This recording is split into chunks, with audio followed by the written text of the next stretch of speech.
Hello, everyone. My name is Zain Asher. I'm an anchor at CNN International. It is such an honor to be here because I'm a big believer in the goals of Mission 300, especially when it comes to lifting millions of my fellow Africans out of poverty. I do want to start by thanking the government of Tanzania for putting on this summit, the World Bank, the Rockefeller Foundation, and the African Development Bank. So Mission 300's goals are crucial in terms of addressing a large portion of the energy gap that exists on the continent and investing in the right forms of energy infrastructure to transform the lives of millions of people. I think it's really important to start by underscoring the scale of the challenge before us, because we're talking about 600 million Africans who do not have access to power right now. Think about that number, 600 million. What does that mean? When you're talking about those kinds of numbers in terms of people who don't have access to power, that stifles economic growth, that limits access to educational opportunities, it compromises healthcare, the list goes on. So when we're talking about addressing these needs, this is not just a moral imperative, it is crucial in terms of unlocking Africa's vast potential. And so I do want to start by talking to Ajay Banga, president of the World Bank, about this. Mission 300's goals. Obviously, it was established last year. It's still in its early stages. It's still in terms of planning, partnership, initial project implementations. Just walk us through what has been specifically achieved since it started last year.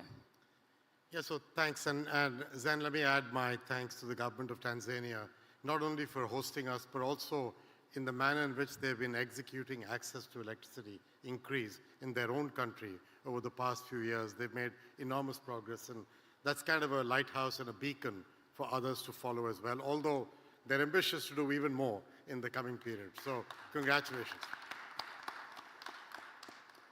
So the objective of this conference is to bring together the work of the past few months, where 12 countries have created an energy compact. And what does that mean?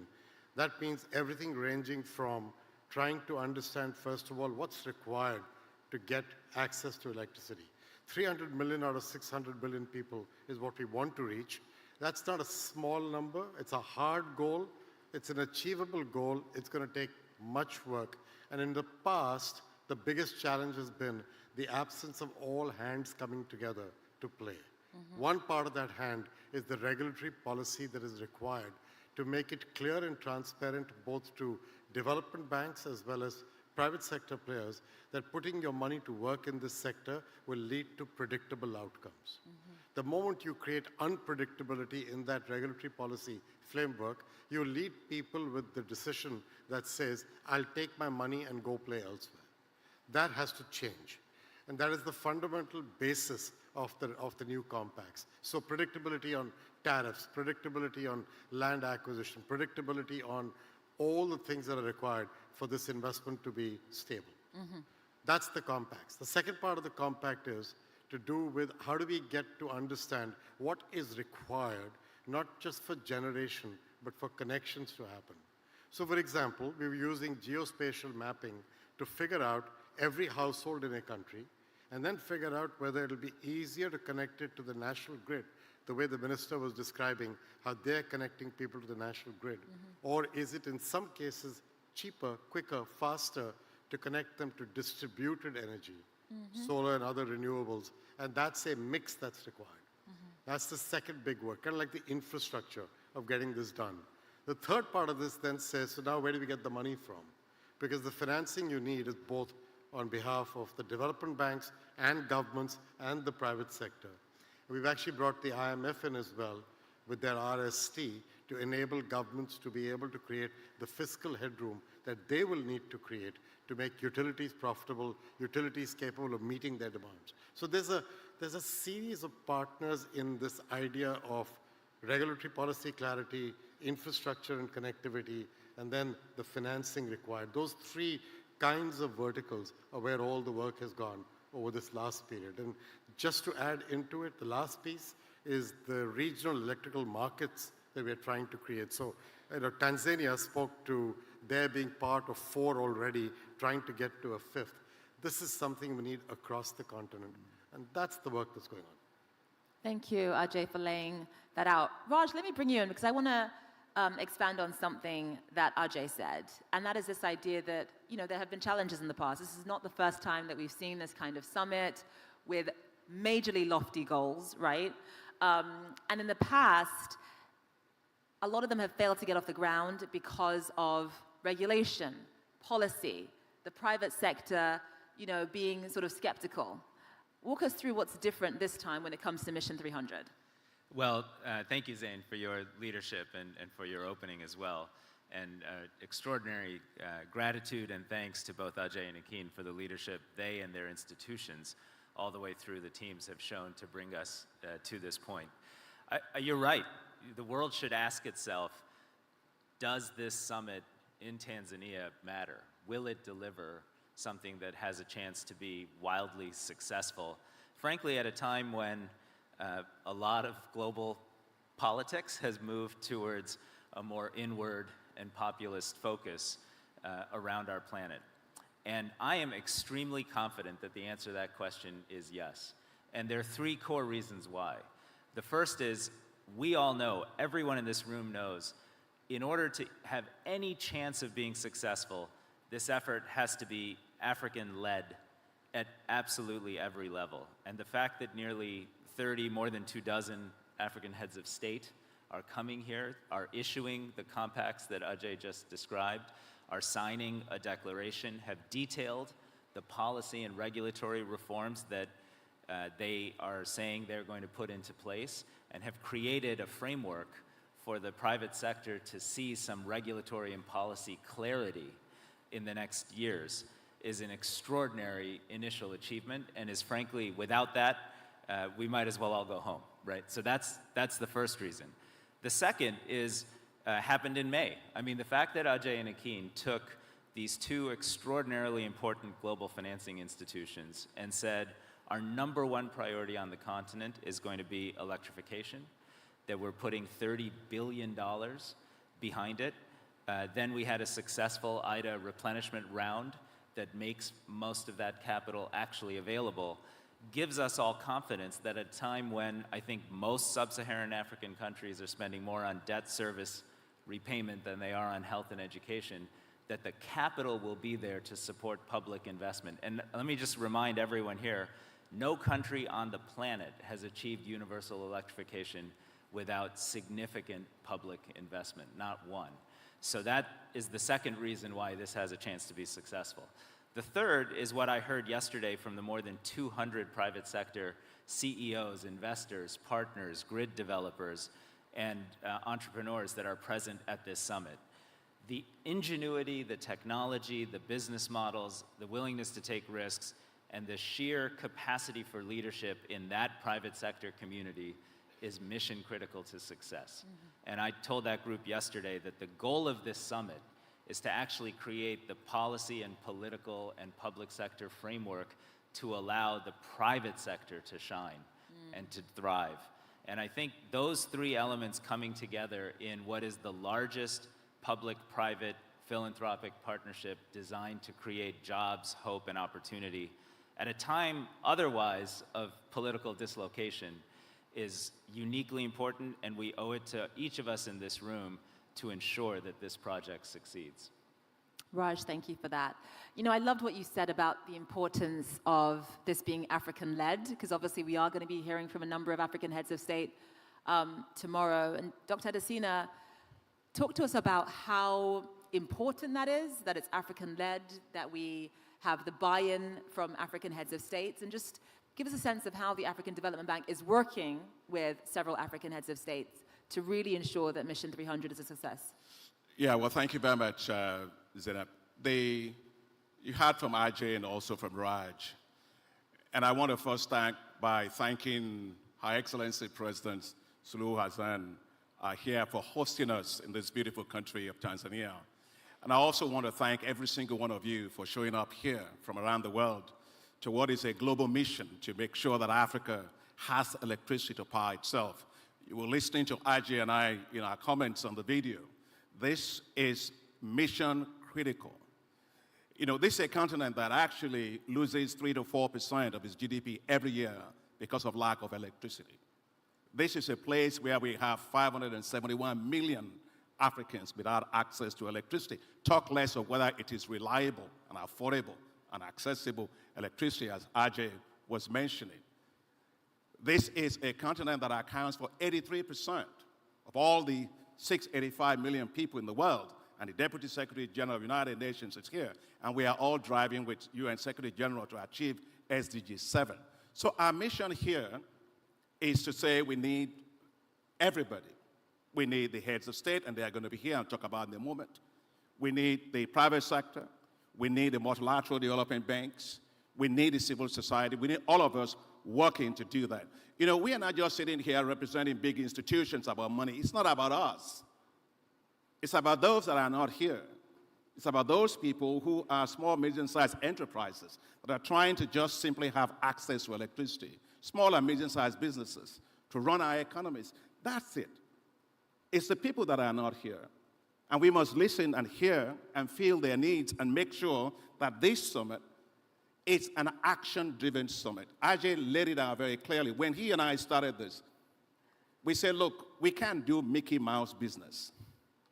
We can have a situation where Africa doesn't have enough electricity.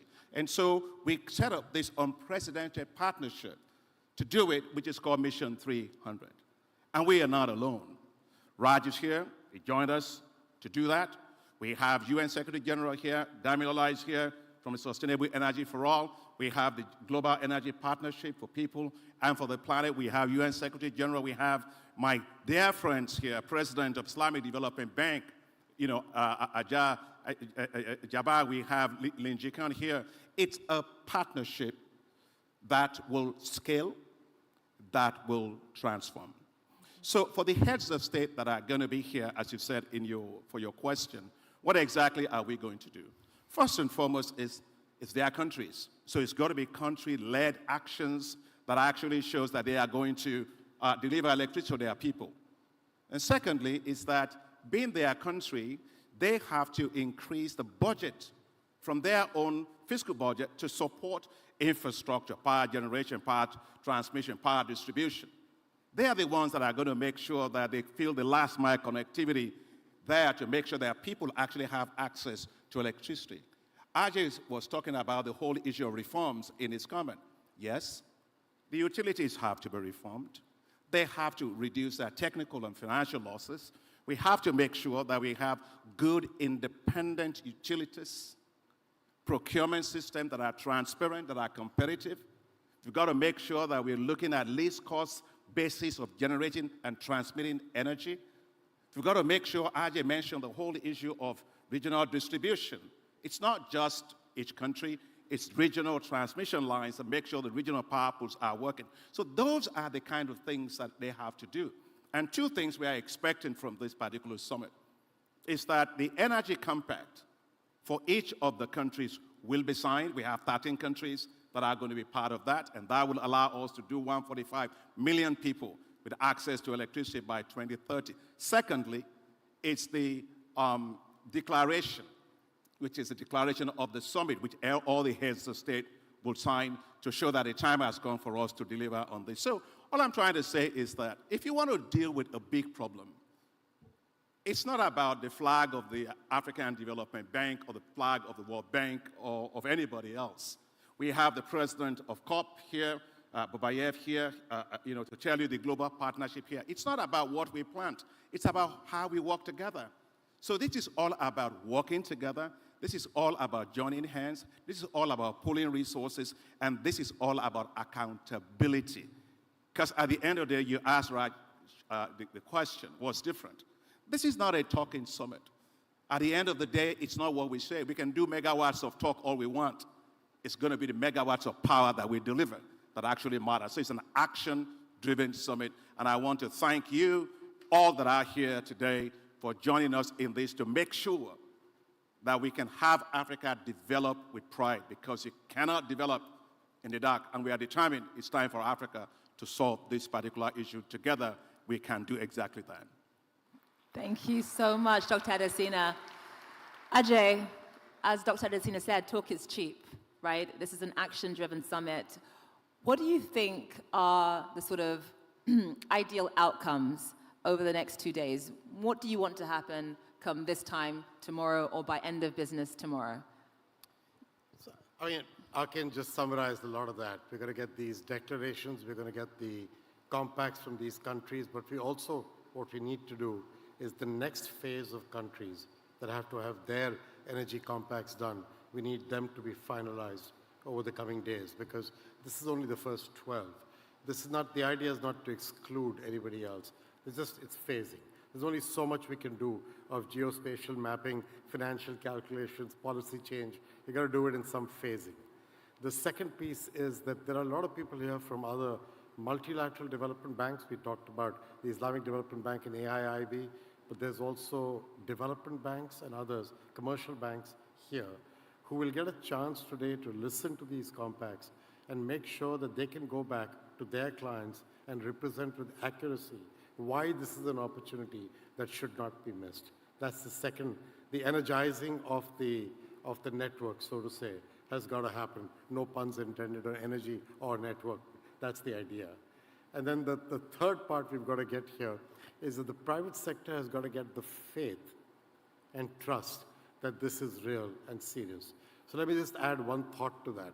The World Bank is going to be putting somewhere between $30 to $40 billion to work in this effort over the coming years. And the idea of putting so much of our IDA money, we had a very good IDA replenishment, which is part of this exercise. But the idea of putting so much of our money to work here is also to enable and make sure that these policy reforms that are being committed by governments actually get enacted. We will pay for results. We're not going to put the money up front and say, we trust that you will get the policy reforms made. We're going to give you the money to enable you to create the headroom that you need as a country to make that policy reform happen.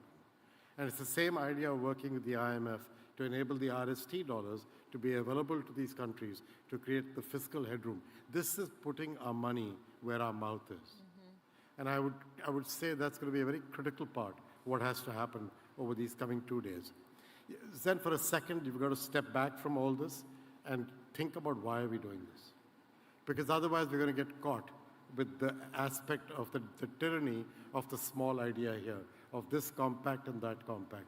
The real reason we're doing all this is because we have a demographic boom on this continent. Young people are coming of age and they want a job. A job is not just a ticket out of poverty, it is a ticket into dignity. And a job is a state of mind. Poverty is not just a state of being, it destroys your mind. And that's what jobs do for people. You cannot have jobs without electricity. Electricity is a human right.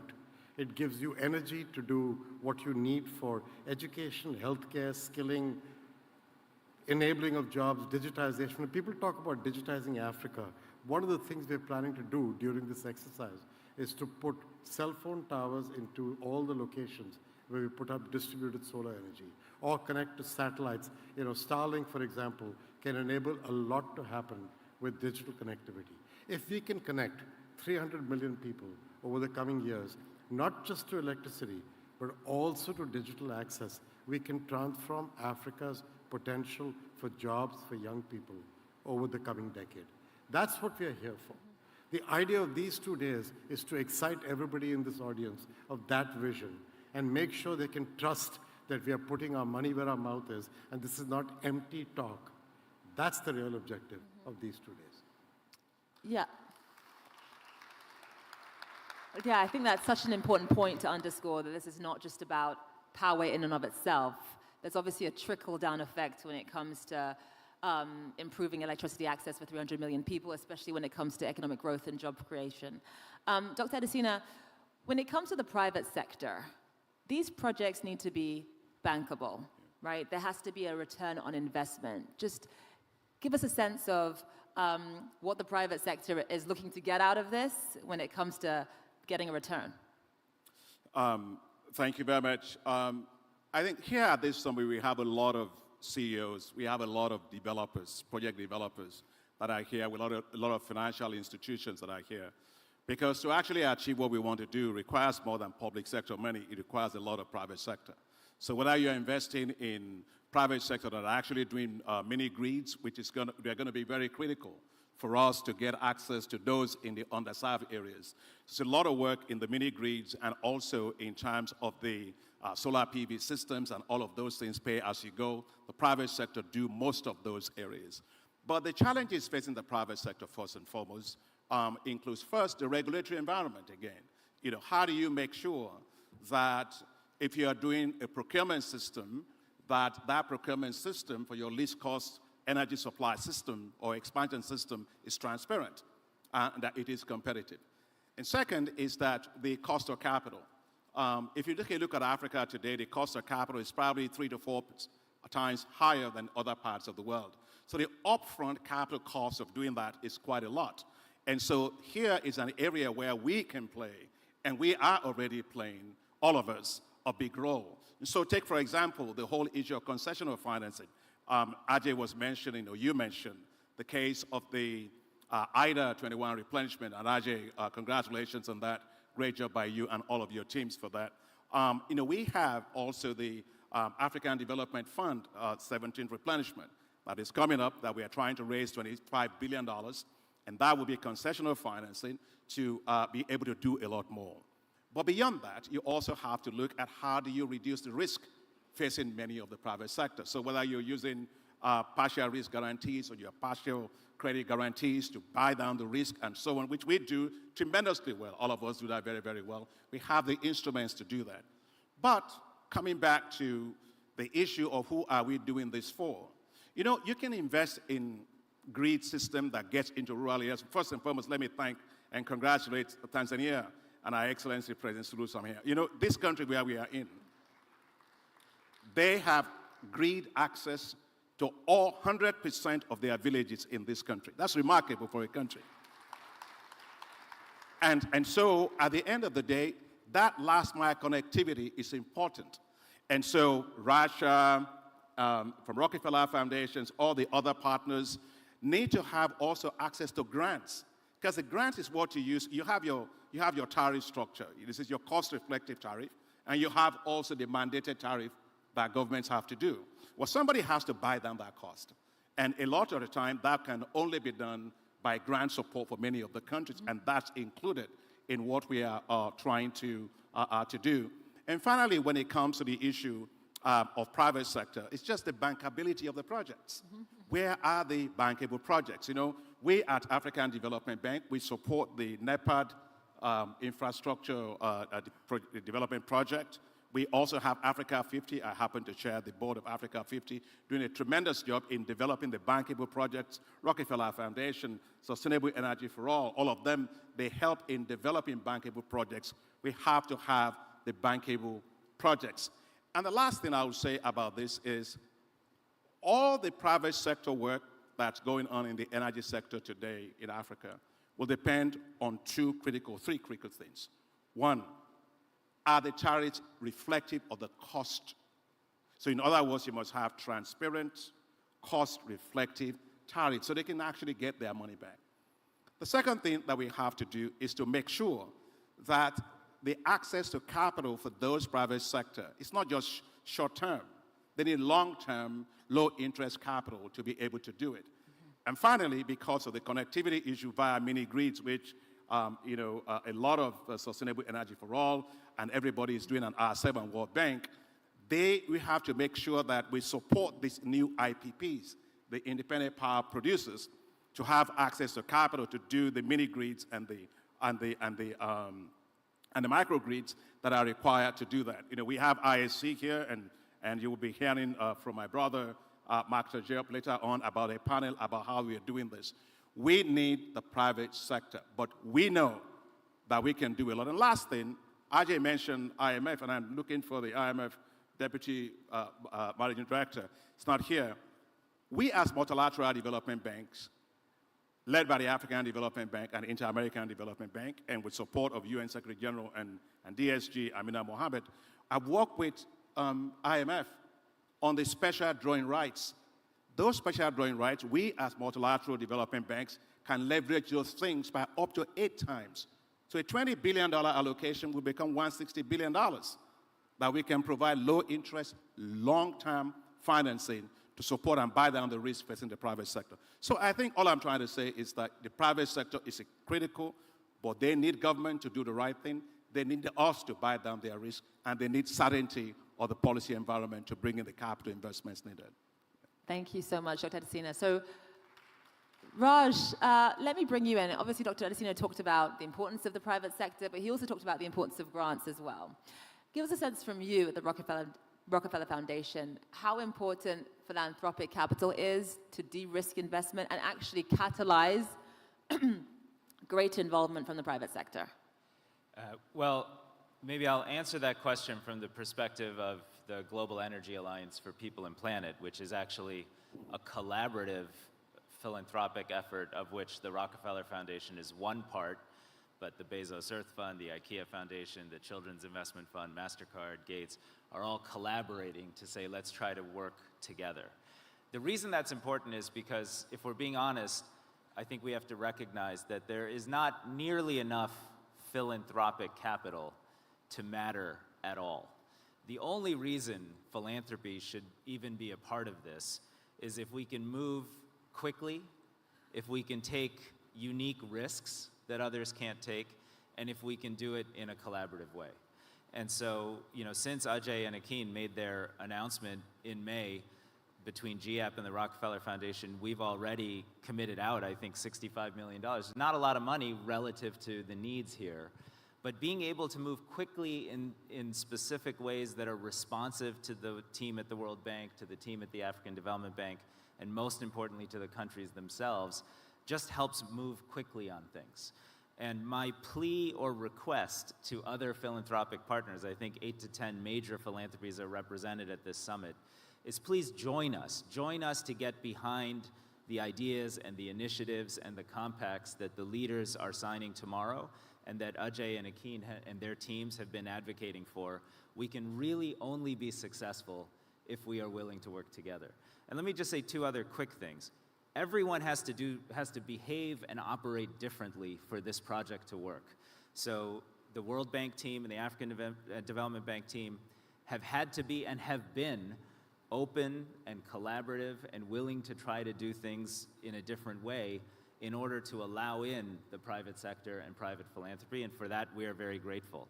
The countries themselves are doing something differently by issuing these compacts, signing them at a head of state level, and then committing to creating these country platforms where, as this project is implemented, countries can get feedback directly from philanthropic and private commercial partners in the course of implementation.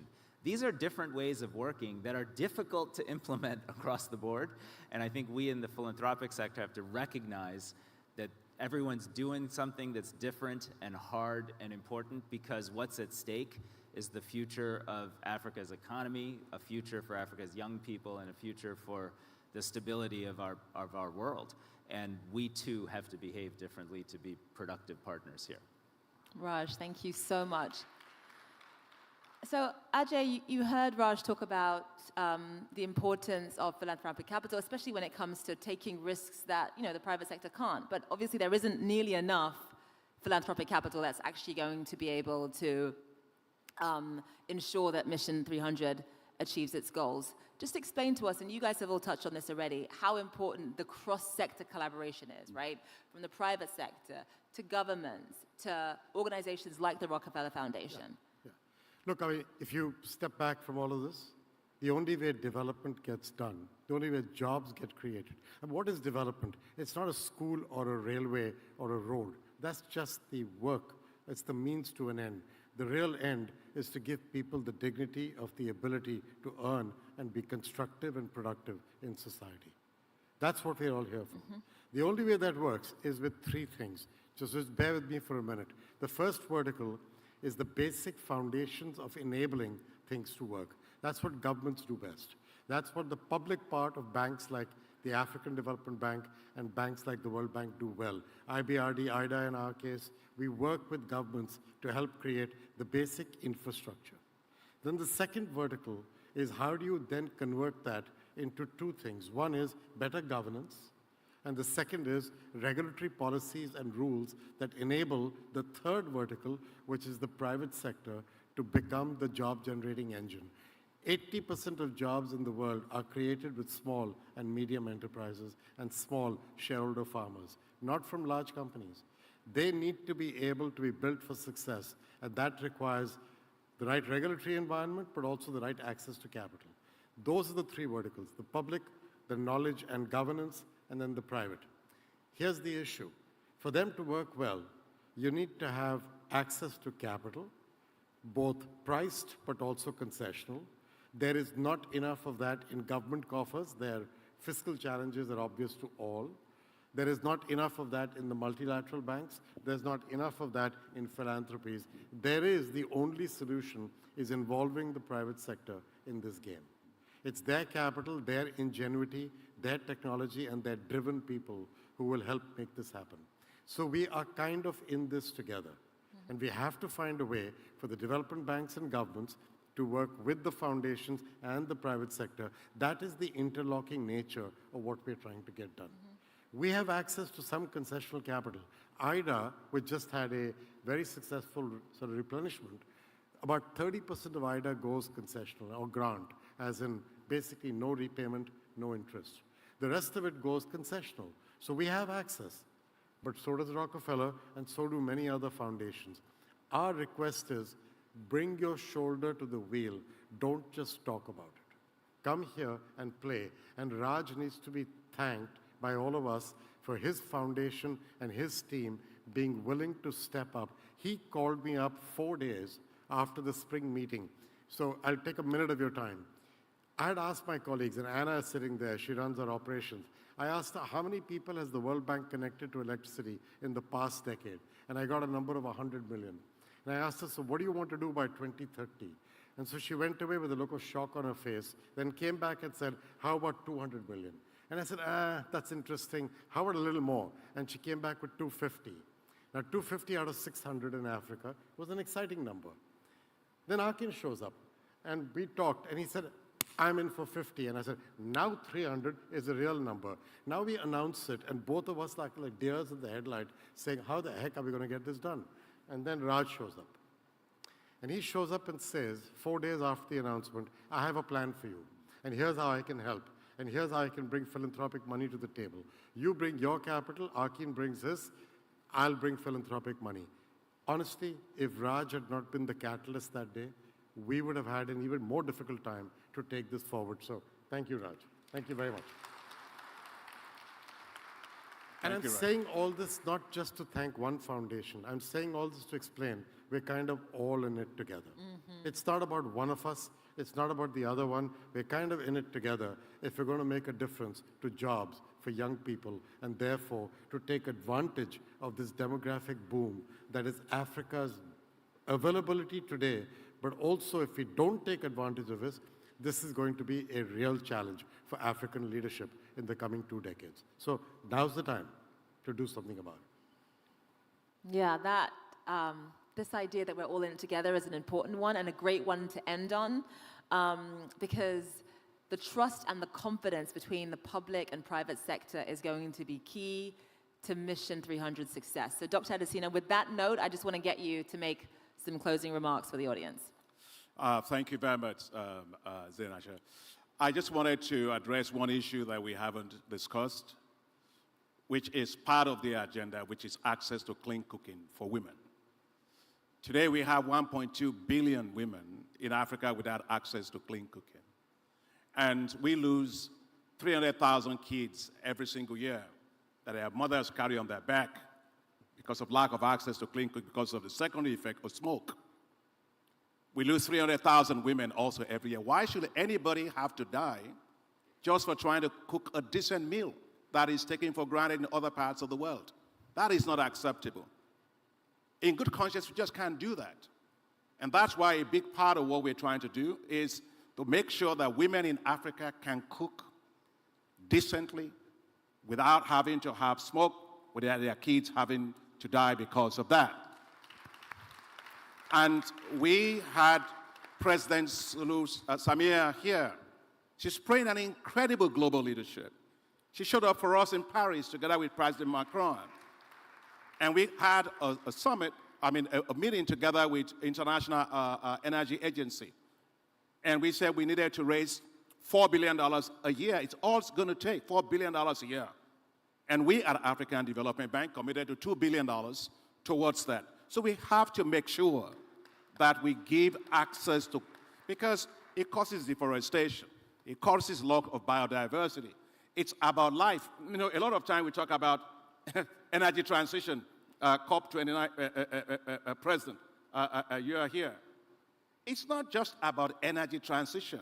Already for women in Africa, they are transitioning life just to be able to cook. And so it's all about dignity as far as I am concerned. Africa must develop with dignity, with pride. Its women, its population must have access to clean cooking solutions. And I want to commend once again President of Tanzania for having a national strategy. You will see in all of the compacts as you join us that all these countries have committed to being able to have. Tanzania commits to 100% access to clean cooking solutions by 2030. Nigeria committed to that. Ghana is committed to that. So let's make sure that this aspect is done. And just to close, please, Raj said it all. The three of us are simply representing the hope and aspiration of the continent. Join us from bilaterals, from multilaterals, from private sector, from civil society. Join us from foundations to be able to do this. And the numbers that RJ was talking about, how we got to 300 million, and your point about this is not the first time we're having a summit was different. These 300 million, we have a clear path of exactly how it is going to happen. And so the issue here is making sure that we hold ourselves accountable. We also built in that accountability system into the compact, where in each of the countries, we will have monitoring and evaluation. We also have the Africa Energy Regulatory Index that will allow us to be able to measure the progress that countries are making.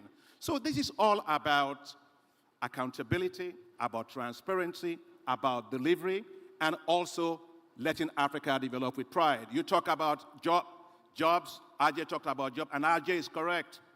But I want to say one thing about migration, because I watch that a lot, and DSG, you are here.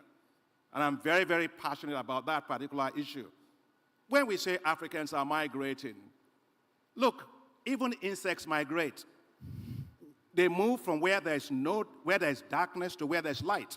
And so if you want to tackle migration, make sure that Africa has 100% access to electricity. We'll do what Ajit says. They create jobs, we industrialize, we add value to everything that we have. So this summit that you are here from around the world to be, it's about how we unleash, unlock, propel Africa's potential to be able to be what it is. Not what it is, what it can be. And I'm sure that with power, Africa will more than be what it can be in the world and be a competitive and prosperous continent. Thank you for joining us on that mission. Thank you very much.